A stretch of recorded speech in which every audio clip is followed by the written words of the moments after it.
All right, welcome back.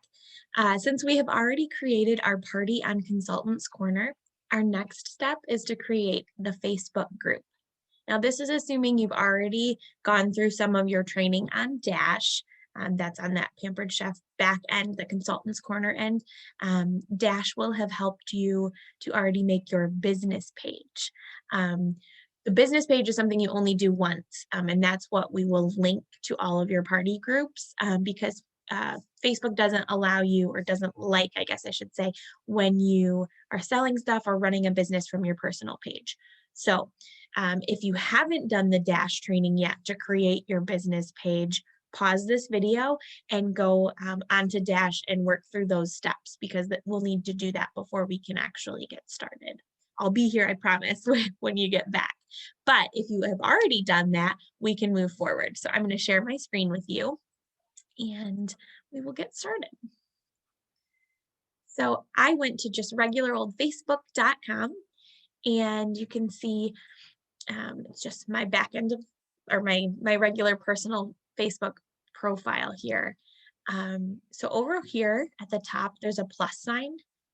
We're going to go to group.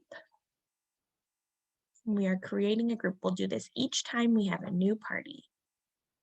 All right, and we're gonna do errands again.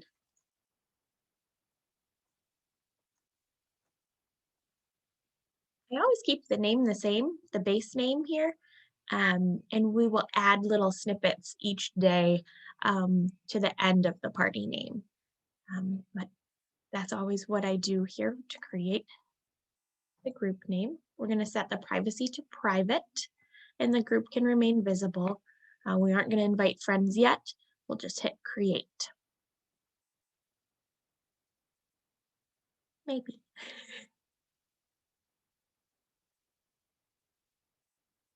Oh, come on. A little slow this Monday morning. Okay. So I always work from the top down when I'm creating a Facebook group. And that being said, I always bookmark it, because we're going to come back to this page daily and we don't want to have to search for it all over the place. So I've created a system that works for me. You'll have to find one that works for you, or you can use the same system that I do. But I don't just bookmark it to the top bar there. I actually have a virtual parties tab, and I'm going to do the date. So I created a folder, and when you look over here, I have Erin under the 19th. Once parties are done, I move them into a completed folder over here. So just to keep myself organized. Again, it's not something you necessarily have to do, but I think it'll help in the long run for you to be successful, because with this business, the more organized you are, the more successful that you'll be. So again, we're working from the top down. We have bookmarked our page. We're going to change the banner photo next. We'll upload. And I like the stay tuned. Our party will start soon. I have a couple of different ones, but that's the one we're going to use, because when people come into the group, we want them to know, hey, nothing's happening quite yet, but we will get started soon. So hang tight. Because on our team, we have these groups set up prior to when the host is going to invite their people to the party. And I have them invite on Tuesdays, even though their party doesn't officially start until Saturday. We do that so sometimes Facebook has been locking out people from inviting. You can only invite a certain number in a day, or if people go too quickly, it will, again, lock them out, which can be frustrating. So we start early in the week to make sure that if they do get locked out, they can have more time to invite those people. So that being said, we'll have some things going on in this Facebook group prior to the actual official start of their party to make sure that the Facebook algorithm, and that just is a fancy word for saying like people are engaged in the posts. We want people to be able to see what's going on in the party. So we've got that all figured out for you. All right, so I've saved this picture. So we can move on over here to the left-hand side. Um, Automatic member approvals. This is something I do to make sure that we're not having to approve guests who want to be in the party. Um, Most of them will be automatically approved anyway, if the host is inviting them the correct way, but sometimes um, they don't, or they're copying and pasting a link or whatever, and we don't want them to get left in limbo. So we're going to set up criteria. And as long as someone's friends with someone already in the group, they're going to be let in automatically.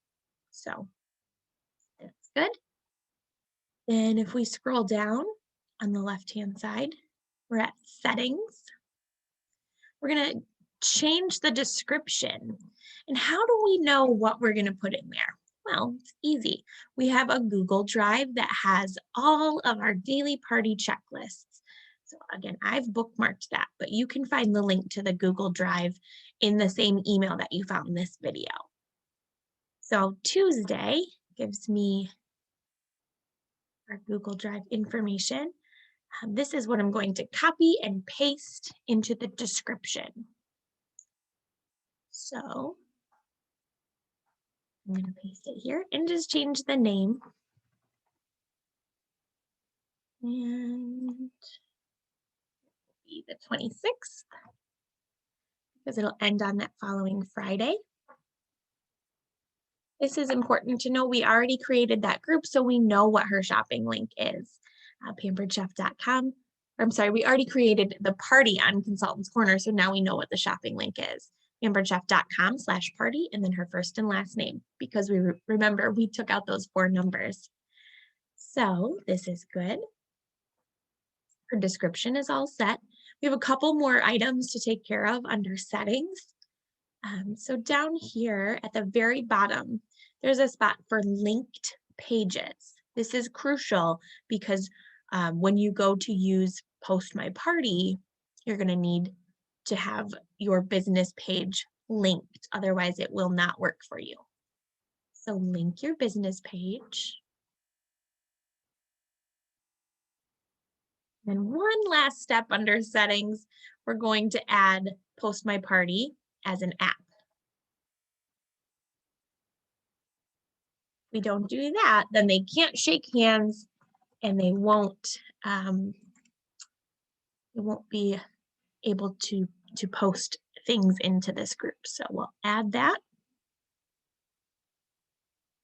Okay, we're all set under settings.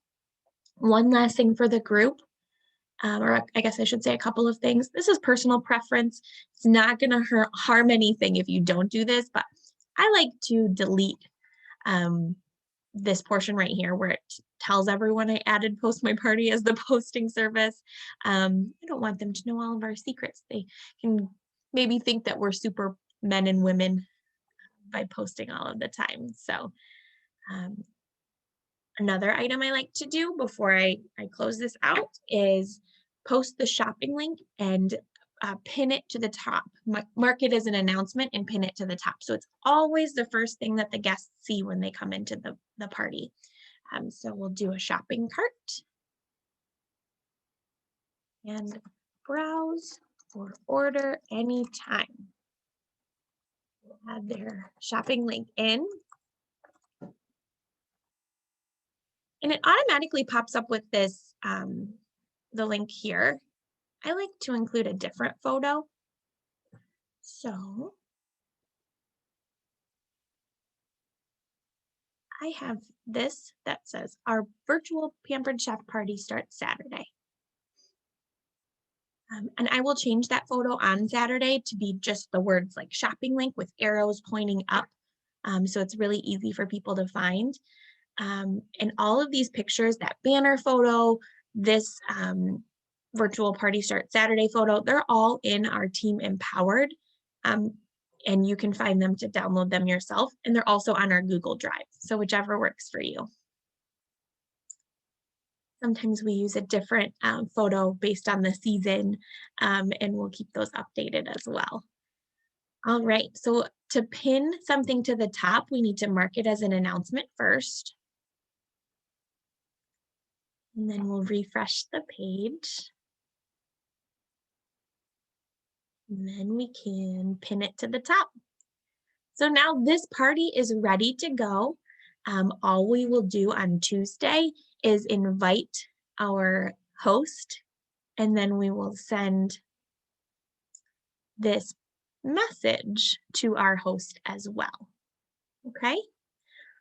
So your next step would be to go on over to Post My Party and get their party scheduled. So it's not going to miss anything. You won't have to manually post everything into their party. You're going to just schedule it from our template and get yourself started. So head on over to the next video and you're almost done. Exciting.